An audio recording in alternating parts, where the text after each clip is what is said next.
Bonjour à tous et bienvenue sur DigiSchool. Je suis Clément, votre enseignant japonais, et aujourd'hui nous allons étudier le conditionnel en tara. Donc c'est la deuxième forme de conditionnel que nous voyons après le conditionnel en to que nous avons vu dans les précédentes vidéos. Alors le conditionnel en tara, donc je préviens à l'avance, la leçon sera un peu plus longue qu'à l'accoutumée, simplement parce que le conditionnel en tara regroupe beaucoup d'informations et de règles. Donc alors, comment construire et quelle est la sémantique du conditionnel en tara? Alors le conditionnel en tara, pour la construction en tout cas, c'est assez simple puisqu'il suffit d'ajouter un ra à un verbe à la forme en ta, c'est-à-dire à la forme passé neutre. À la différence des autres expressions de condition que nous verrons et vous avez vu le to notamment, celle-ci n'est pas soumise à des contraintes dans l'emploi de ces expressions. Vous vous souvenez, si vous avez vu la vidéo sur le conditionnel en to, que l'on ne peut pas par exemple donner des conseils ou alors donner des avis. Ici, avec Antala, vous pouvez tout vous permettre dans ce sens-là. Vous pouvez donc exprimer votre avis, donner des conseils, etc. Ce qui se traduit par la possibilité d'utilisation de formes telles que kudasai, faites s'il vous plaît, temoi, même si vous le faites, c'est bien, donc vous avez la permission, nakereba narimasen, devoir, etc. Cette forme est souvent employée à l'oral et bien qu'à l'écrit, elle indique une condition particulière, elle peut aussi exprimer l'habitude de manière orale.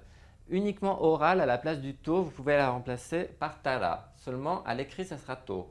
Dans un souci de compréhension, évidemment parce que c'est très complexe, nous avons classé les différents types d'utilisation de conditionnels en tara. Donc, dans les deux pages qui vont suivre, en fait, ça va être les conditions dans lesquelles vous devez utiliser ce conditionnel. Alors, tout d'abord, vous avez la condition éventuelle avec tara. La forme en tara peut exprimer une condition éventuelle, c'est-à-dire quelque chose qui peut arriver ou non, à la différence du to. Elle s'oppose donc au conditionnel en to, qui est dit de condition universelle. Donc, à la différence des conditions universelles, donc s'il y a une possibilité que ça arrive ou non, mais que c'est quelque chose de quotidien, on utilise tara. Par exemple, ici, je vous ai mis ashita, demain, ame, la pluie, hop, avec un A qui est un peu mal fait, excusez-moi. Ame ga futtara dou shimasu ka? Donc, ashita, demain, ame ga futtara, s'il pleut, que faites-vous? Donc ici, on utilise le tara parce que c'est demain et parce que c'est pas sûr qu'il pleuve. Donc, futtara dou shimasu ka? Ensuite, pour une condition temporelle au futur, ça a l'air un peu complexe, mais en fait, ça ressemble beaucoup au futur antérieur. Dans cet équivalent du futur antérieur, justement, vous pouvez exprimer le souhait ou l'intention dans la proposition principale. Par exemple, natsu ni nattara, lorsque c'est pas vraiment si c'était en été, mais plutôt, vu que c'est une condition temporelle au futur, c'est plus lorsque ce sera l'été. Samui, froid. Kuni, tout seul. Ni ikitai to omotte imasu.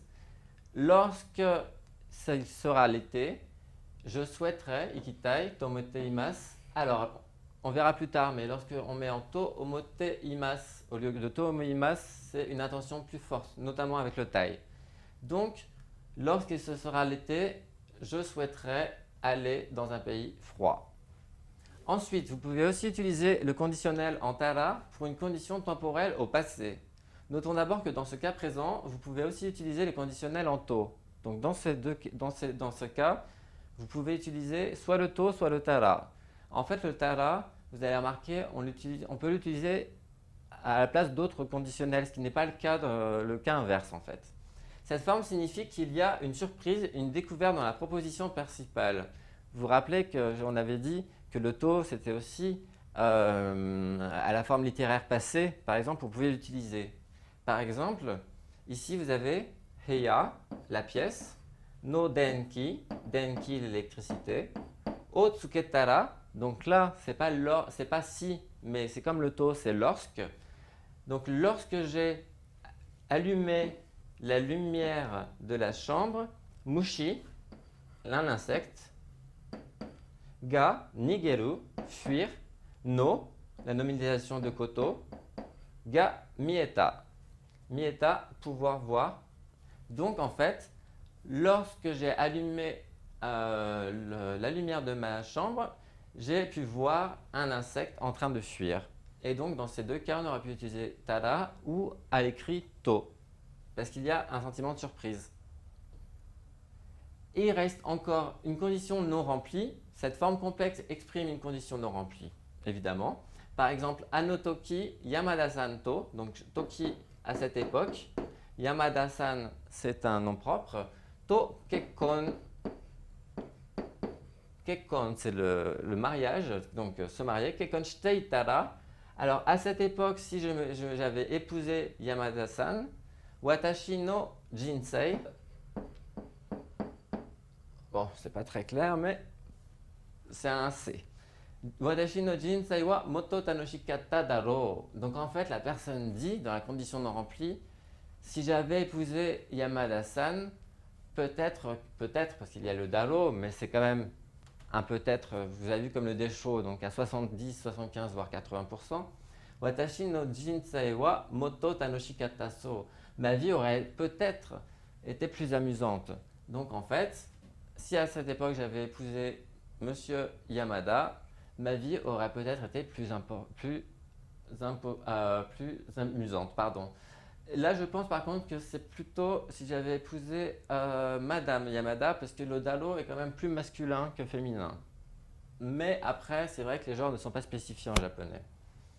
Et enfin, donc pour le conseil, il existe diverses formes idiomatiques pour exprimer un conseil en utilisant les conditionnels en tara. Nous nous concentrerons donc ici sous la forme interrogative. C'est la forme la plus simple et la plus compréhensible pour cet exemple, qui permet de suggérer à quelqu'un de faire quelque chose, mais sans sous-entendre une relation hiérarchique. C'est-à-dire qu'en utilisant le tara, vous pouvez sous-entendre à quelqu'un de supérieur à vous de faire quelque chose, ou quelqu'un d'égal à vous, sans le prendre de haut. Par exemple, ici, ça sera kacho. Kacho, c'est le chef d'une section d'une entreprise. Hein. Vous avez la hiérarchie. Donc c'est un petit yo. Hop, je le refasse aussi. Excusez-moi, je suis gaucher. Kacho ni kiete mitara. Alors, kiete miru, on verra plus tard, c'est-à-dire essayer. Donc en fait, c'est kacho ni kiete mitara. Et si vous demandiez au professeur, au chef de section, donc en fait là, c'est un tara de conditionnel et pourtant ça se finit en tara, donc il n'y a pas de suite. C'est simplement pour un conseil. Hop. En conclusion, donc, vous avez vu les principales raisons pour lesquelles on utilise le conditionnel en tara. Vous en verrez peut-être d'autres plus tard dans votre apprentissage, mais ça se rapprochera des points principaux que nous avons vus. J'espère que ça vous aura aidé. Je sais que les conditionnels est une étape importante dans l'apprentissage du japonais. Donc je vous souhaite bonne chance. J'espère que ces vidéos vous auront aidé et je vous dis à très bientôt sur DigiSchool.